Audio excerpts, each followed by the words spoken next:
ఆర్థిక మంత్రి నిర్మలా సీతారామన్ ను కలిసిన ఏపీ సీఎం చంద్రబాబు రాష్ట్రానికి పూర్వోదయ పథకం కింద భారీగా నిధులు విడుదల చేయాలని కోరారు. అసలేంటి పూర్వోదయ పథకం? దీనివల్ల ఏపీకి కలిగే ప్రయోజనాలేంటి? ఢిల్లీ టూర్ లో కేంద్ర ఆర్థిక మంత్రి నిర్మలా సీతారామన్ ను కలిసిన ఏపీ సీఎం చంద్రబాబు పూర్వోదయ పథకం గురించి ఆమెతో చర్చించారు. పూర్వోదయ నిధులతో రాష్ట్రంలోని వివిధ ప్రాంతాలను అభివృద్ధి చేసేందుకు ప్రణాళికలు రూపొందించినట్టు కేంద్ర ఆర్థిక మంత్రికి చంద్రబాబు వివరించారు. పూర్వోదయ పథకం కింద రాయలసీమలో హార్టికల్చర్, ఉత్తరాంధ్రలో కాఫీ పంట ఉత్పత్తులు, జీడి, కొబ్బరి తోటలు, కోస్తాంధ్రలో ఆక్వాకల్చర్ ను ప్రోత్సహిస్తామని బాబు తెలిపారు. పూర్వోదయ పథకం గురించి నిర్మలా సీతారామన్తో చంద్రబాబు మాట్లాడిన దగ్గర నుంచి ఆ పథకం ఏంటనే ఆసక్తి అందరిలో నెలకొంది. దేశంలోని తూర్పు రాష్ట్రాల సమగ్ర అభివృద్ధి కోసం కేంద్ర ప్రభుత్వం ఈ పూర్వోదయ పథకానికి శ్రీకారం చుట్టింది. పూర్వోదయ పథకంలో బీహార్, జార్ఖండ్, పశ్చిమ బెంగాల్, ఒడిశా రాష్ట్రాలతో పాటు ఆంధ్రప్రదేశ్ ను ఎంపిక చేసింది కేంద్రం.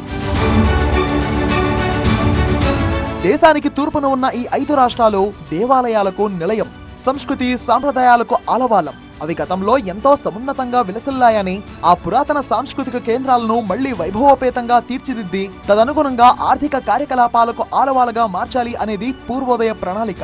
ఆయా రాష్ట్రాల్లో పురాతన సాంస్కృతిక వైభవాన్ని పునరుద్ధరించి పర్యాటకులను ఆకర్షించి ఆర్థిక కార్యకలాపాలు పెంచాలి అనే వ్యూహంతో కేంద్రం అడుగులు వేస్తోంది. దీనిలో భాగంగా ఏపీలోని ఉత్తరాంధ్ర, గోదావరి జిల్లాల నుంచి మొదలు పెడితే కృష్ణా, గుంటూరు, రాయలసీమ వరకు సంస్కృతి సంప్రదాయాలకు ఎంతో ప్రాముఖ్యత ఉంది.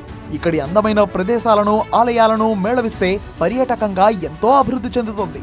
ఆయా ప్రాంతాల సాంస్కృతిక పునరుజ్జీవనానికి అవసరమైన మౌలిక సౌకర్యాలు కల్పించి అభివృద్ధికి బాటలు వేసే అవకాశం దీనిలో ఉంది. ఆంధ్రప్రదేశ్ పునర్విభజన చట్టం ప్రకారం వెనుకబడిన రాయలసీమ, ఉత్తరాంధ్ర ప్రాంతాలతో పాటు ప్రకాశం జిల్లాకు ప్రత్యేక గ్రాంట్లు ఇస్తామని కేంద్రం ప్రకటించింది. గతంలో ఉత్తరాంధ్రలోని 3 ఉమ్మడి జిల్లాలు, రాయలసీమలోని 4 ఉమ్మడి జిల్లాలకు ఏడాదికి 50 కోట్ల రూపాయల చొప్పున కొంతకాలం ఈ నిధులను కేంద్రం ఇచ్చింది. నీతి ఆయోగ్ సిఫార్సుల మేరకు ఈ నిధులను కేంద్రం ఇస్తోంది. ప్రధానంగా గిరిజన ప్రాంతాలు, వెనుకబడిన వర్గాలు ఈ జిల్లాల్లో ఉండడంతో వీటికి ప్రాధాన్యం దక్కింది. రక్షిత నీటి పథకాలు, చిన్న నీటి వనరుల అభివృద్ధి ద్వారా స్థానికంగా కొత్త ఆయకట్టును సాగులోకి తీసుకురావడం, గ్రామాల్లో దెబ్బతిన్న రహదారుల నిర్మాణం వంటి పనులకు ఈ నిధులను ఖర్చు పెడతారు. పాఠశాల భవనాలు, ఆరోగ్య కేంద్రాలు వంటి వాటికి కూడా వినియోగించుకోవచ్చు.